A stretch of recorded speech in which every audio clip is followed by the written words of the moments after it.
Draugnell the Eternal Gatherer, we've got Isheth the Crimson Siren, and we've got good old Maximoz the Weeping Blade. What is up guys, this is Cobb, and this is just a few of the new bosses that you could be dropping inside of Raid Shadow Legends pretty much any time now. What we're going to be doing in this video is covering the basics for each boss, and most importantly, really, what champions you want to be building into these bosses, right? Some core rules and tools and accessible champions, epic champions in particular, that you could be building to sort of counteract some of these bosses in Grim Forest, the all-new game mode that's going to be landing in Raid Shadow Legends pretty soon. So if you've got any of the champions that we're going to be covering in this video on your account, now might be the time to start building them. And so before we get to all of that and more, if you are looking to create a new Raid account, man, get it done right now while the best beginner promo link in the world is active. You can find that link down below this video at the top of the video description box. It will not last forever. Click on that link right now and use that link to create a new Raid account, man, for Tholin Foulbeard as your free starter legendary champion. Already unbelievable stuff. 4 free epic champions as you level up your account.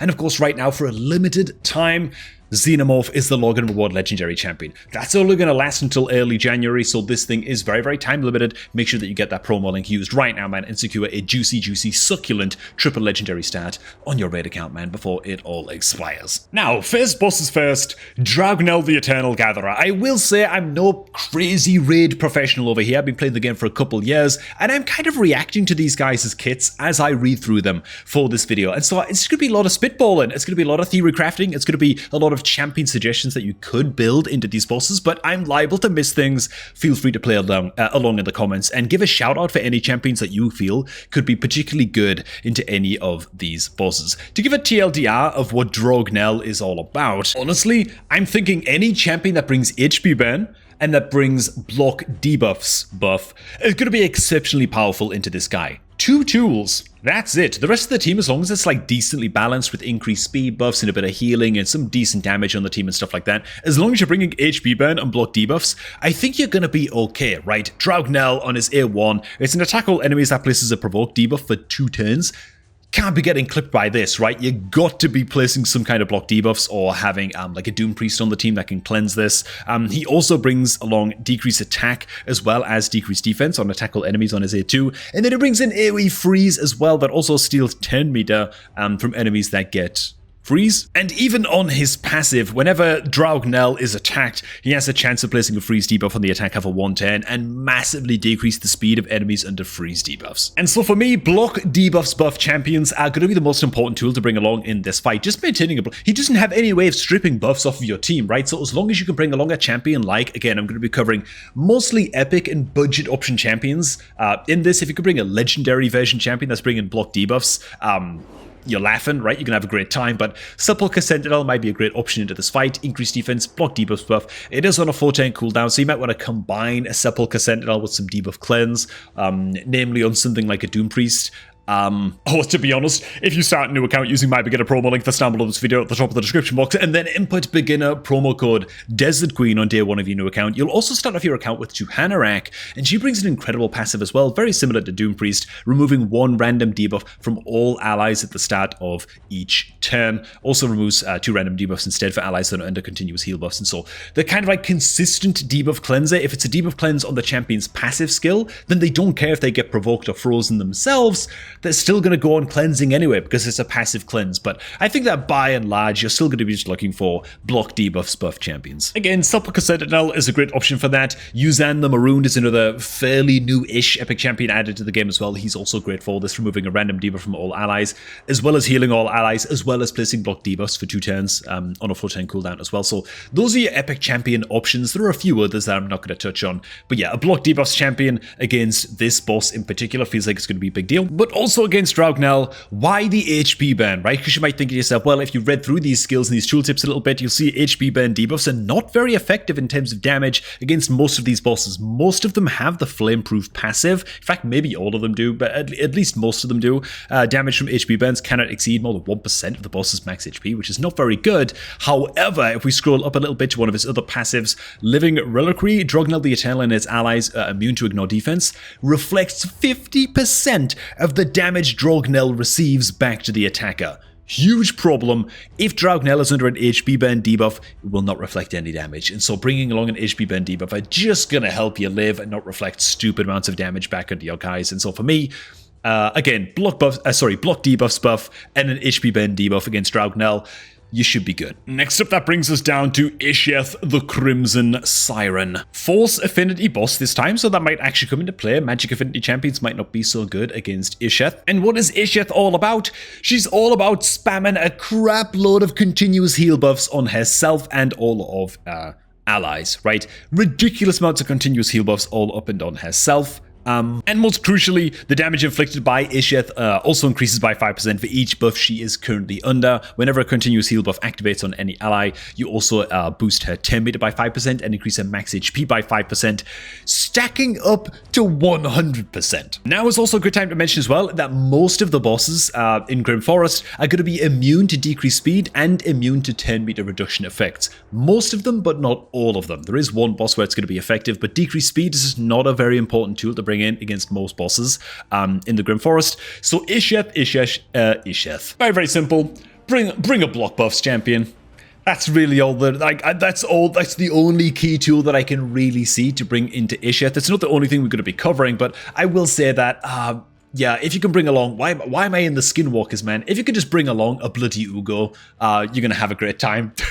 Basically, any champion that's bringing a block buff, debuff to prevent those continuous heal buffs from going up on Isheth. If you've got yourself an Ostrox Boneglaive, you can also do the same job as well. A little bit of debuff cleanse there on his A3, but brings in attack all enemies. 3 turn duration block buff, debuff on the A2 skill, which is very, very juicy, although that's only if there are 4 or more enemies alive, actually. Generally speaking, it's going to be 2 turn duration block buffs. It can do the job just fine as well. I suppose you could also bring, unless I'm missing it in Isheth's kit, some of you guys might have noticed it, but you could actually go ahead and bring along heal reduction champions, to be fair, into Isheth as well. Any champion that can reliably place a heal reduction should be able to do just fine. Venomage probably may or may not be the best for the job. He's just the first champion, or she's just the first champion, rather, that comes to mind with just a very, very reliable heal reduction debuff on the A3 skill, so heal reduction could also work. I don't believe Isheth has any way of actually removing debuffs off of herself, so either tool should be able to work just fine for just preventing the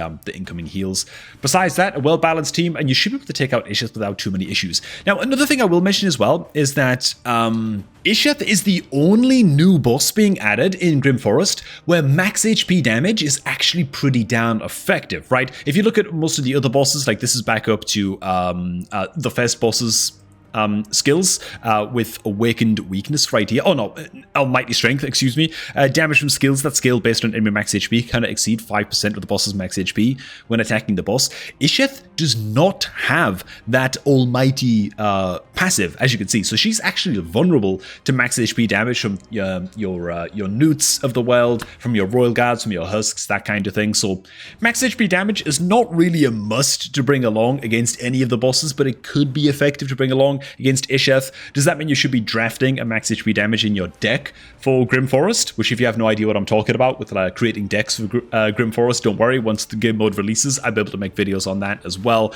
I don't have access to the test server over here, you know what I'm saying? So I can't get in and make too many early videos on this. But yeah, Isheth, just find a way to deal with her continuous heal buffs and stop her healing, and you should be good. In theory. Anyway, next up, man, we've got Maximoz, the Weeping Blade, aka the Poison Spam boss, right? We're talking AoE poisons, AoE poison activation, AoE poison sensitivity. It's just a crap load of poisons and poison activation for you to deal with. However, this boss will also buff itself, similar to Hydra, with the Poison Cloud buff on itself for 2 turns. Now, very, very important indeed that you deal with this Poison Cloud buff. Why? Because if we scroll down just a little bit further, one of his passives is to fill the boss's turn meter by 10% whenever he receives a weak hit. So yeah, Poison Cloud is going to make it so that everything weak hits unless the boss is under an HP burn debuff. Oh yeah, also every single time you hit into the boss, you activate the Forever Weeping passive, which it just activates poisons on anybody who attacks into the boss if they have a poison debuff active,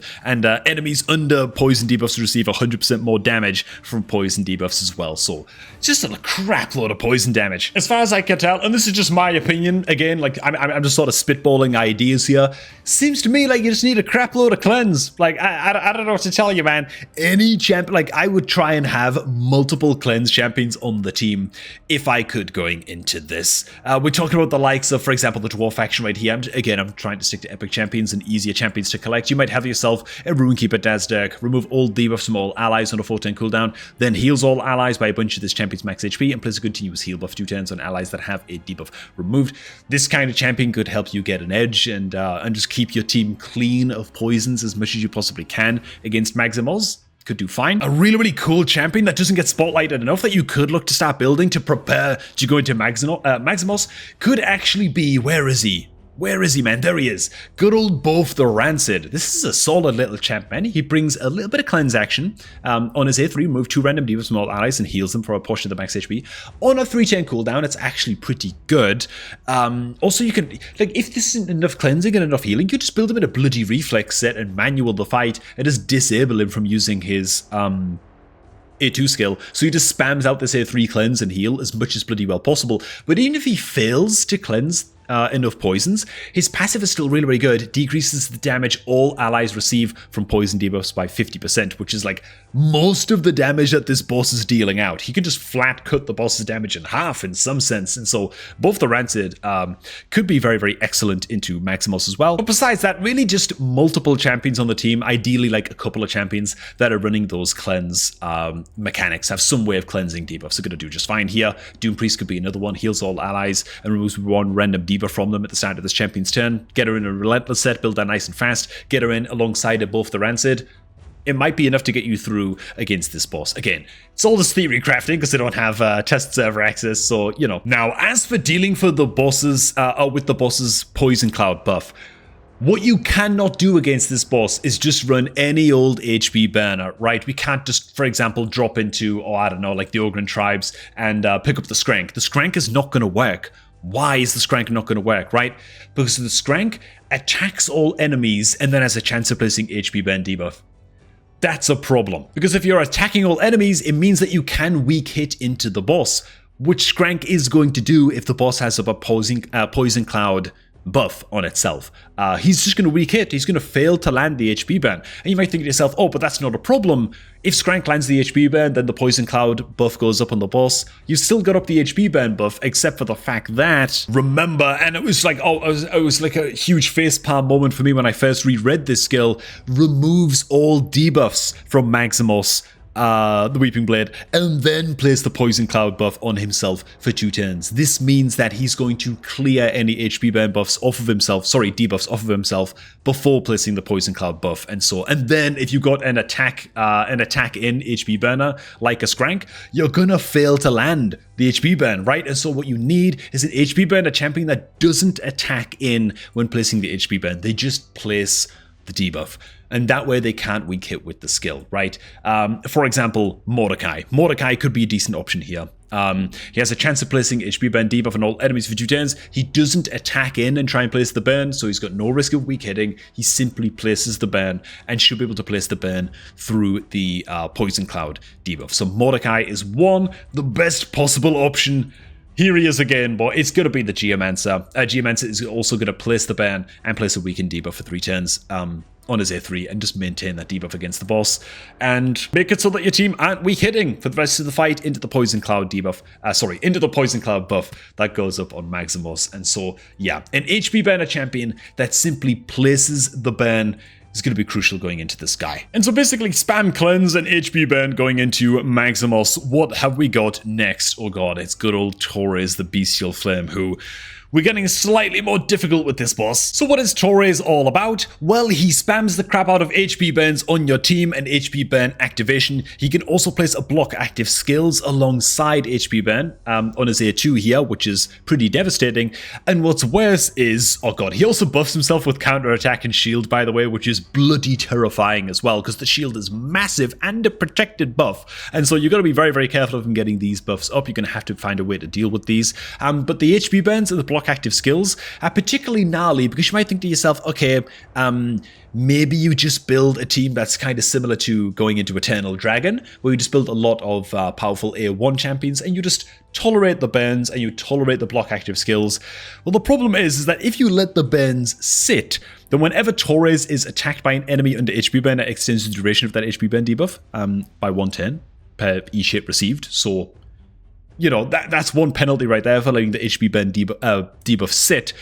However, Tauraze, Bestial Flame, and his allies are immune to HP burn debuffs, and his next passive, enemies under HP burn debuffs receive 100% more damage from HP burn and heals all allies, including the boss, by 2% of the max HP whenever an HP burn debuff is activated. That's a lot of HP burns. They're very, very punishing if you leave them up. The block active skills you've got to deal with. The buffs like the counterattack and the shield on Tauraze can also be a big problem as well. However, there's one line right here in his passive that simplifies things a little bit. Okay, so if you are cleansing the HP burn debuffs, which I think I'm going to go ahead and recommend, you will fill the boss's turn meter by 20% per hit received whenever he is attacked by an enemy without an HP burn debuff. However, you will not fill the boss's turn meter if he is also under a freeze debuff. And oh yes, if you check his immunities right here, the only debuff that he's not immune to is the freeze debuff. You can freeze the crap out of this boss. And so my recommended tools, man, to bring into Tauraze are going to be, I think, roughly threefold. One of them, freeze debuffers. The next one is going to be debuff cleanse or debuff block to prevent all of those HP burns from going off. And the third is going to be heal reduction champions, heal reduction debuffers, right? So some quite unique and specific tools to bring along here. Heal reduction, maybe you can take it or leave it. If you're able to cleanse the HP burns often enough, maybe you don't need a heal reduction champion, but freeze, debuff cleanse, heal reduction would be the three core tools that I'd be looking to bring into this boss. So like three unique tools. The cleanse champions we've already covered, really, and the block debuffs champions we've already covered. And so yeah, just again, the likes of Doom Priest. Doom Priest is just good everywhere, by the way. Can I just say, like, this epic champion is so bloody slept on.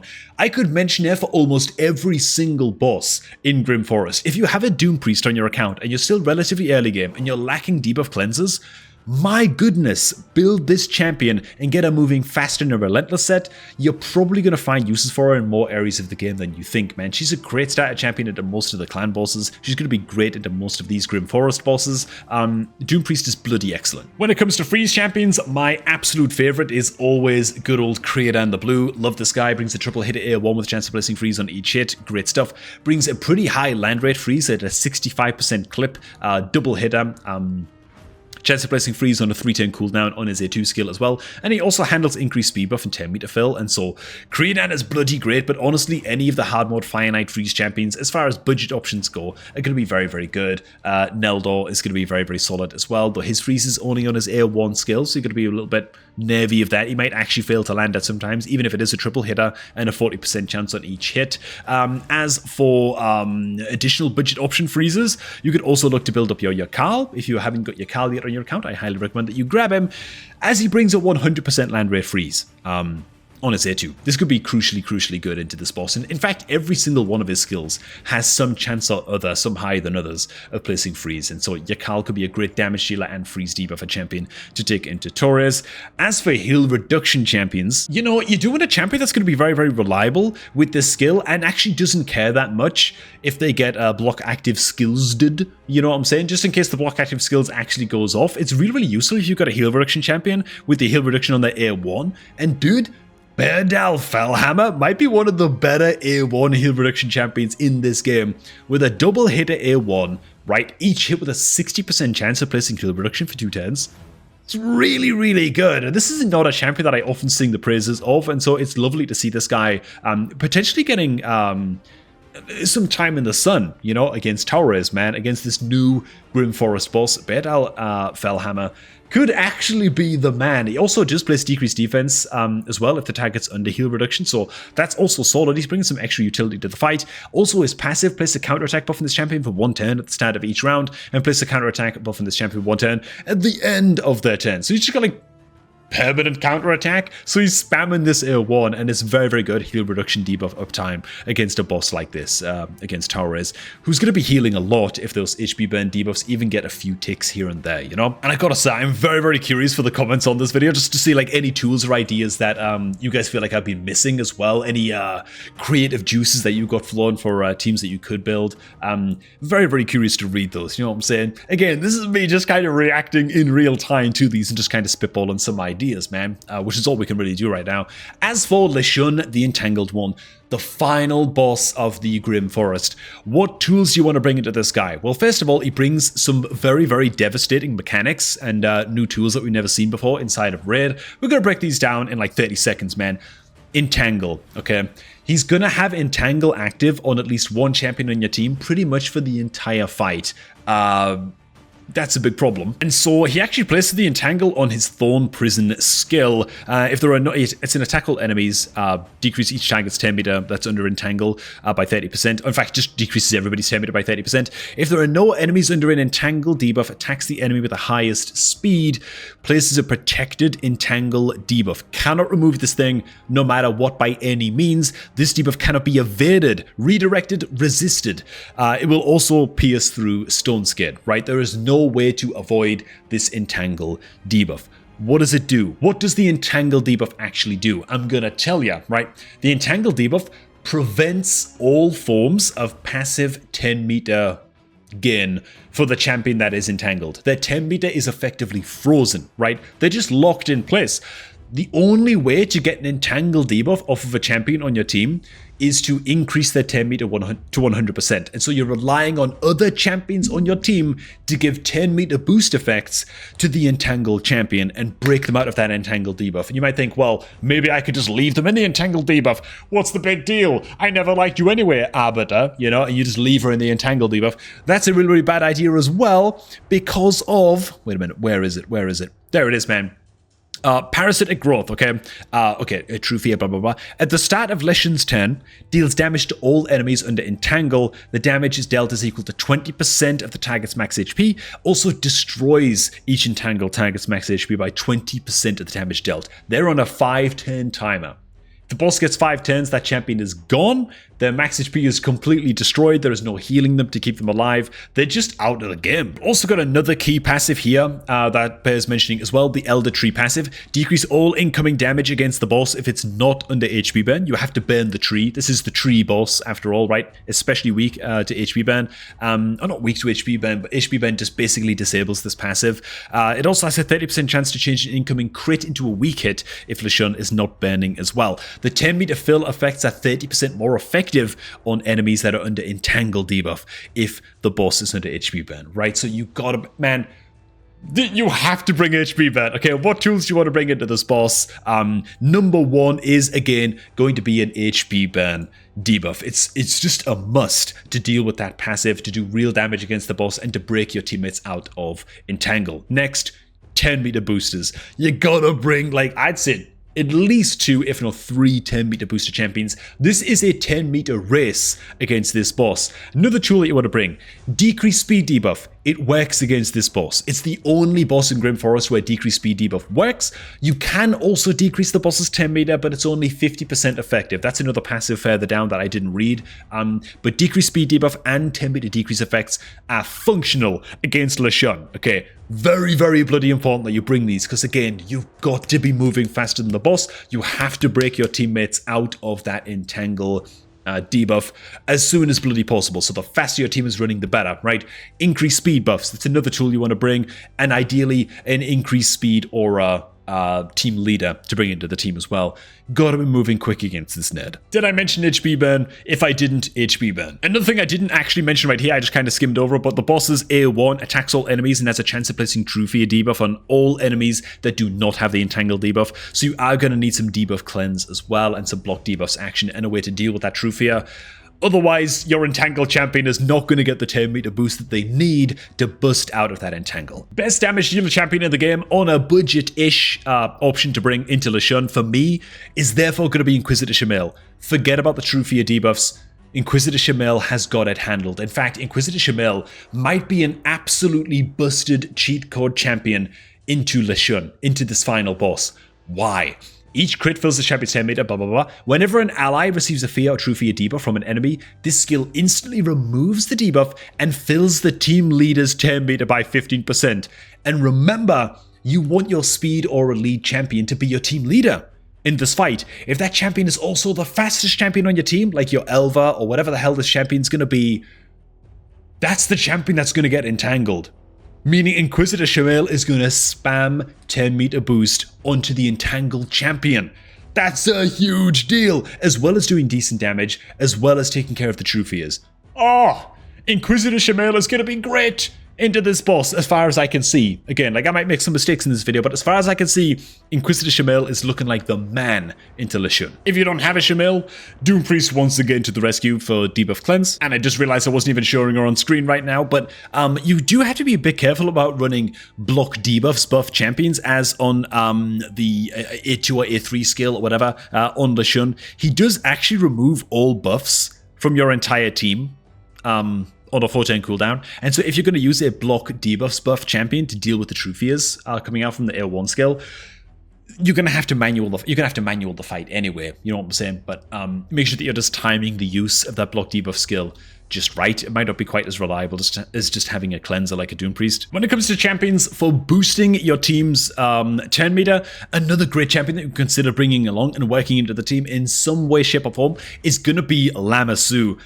I know that she's a Void Legendary, but everybody can get your hands on Lamassu eventually from just winning siege battles, and so I think that she bears mentioning because she's that bloody good. She could be the speed aura lead. It's a 24% speed aura in all battles, which is bloody huge. And she also brings a 50% 10 meter boost on a 4-turn cooldown on her A3 when fully booked.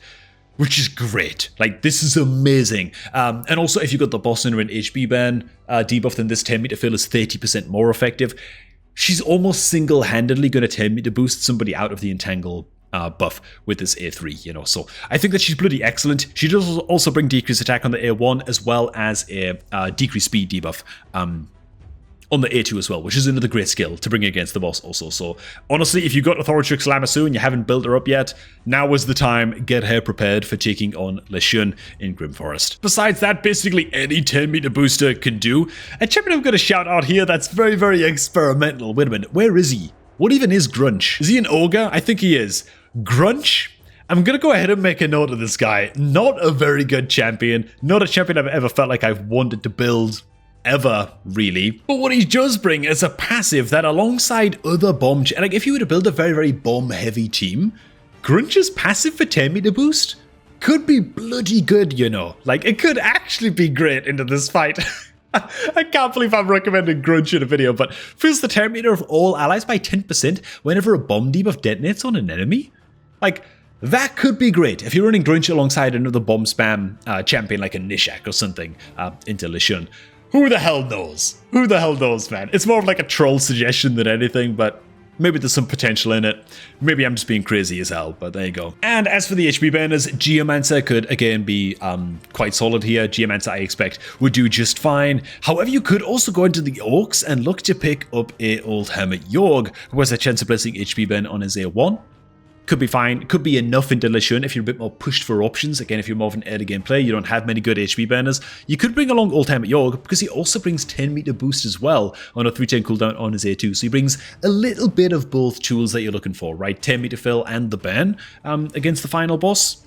You know, it might be enough to help get you through, for example, normal mode. Grim Forest against the final boss, man. So there you go, man. Those are just some of my champion suggestions, kind of off the top of my head, for the Grim Forest bosses based on the boss abilities and skills that we've seen so far, man. Yeah. which I wish I could get some hands-on experience with these guys on the test server, but it is what it is, man. I'm just not in that club, you know what I'm saying, man? Let me know what you guys think. Are there any like special super like cheat code champions that you've seen into any of these bosses so far that are on like the budget side? You can always just run like 5 mythicals into most of these bosses if you're a very, very developed account with great builds and stuff. I'm sure you can brute force some of them, but well, there you go, man. We try to cover more budget options in videos like this. Thanks for stopping by, man. Hope you guys did enjoy this one, man. If you did, make sure you did like on the video. And of course, if you're looking to create a new raid account, make sure to get that done right now by clicking on the beginner promo link that you can find below this video at the top of the description box to get your new account off to the best start imaginable with all of the free stuff that you see on screen right now.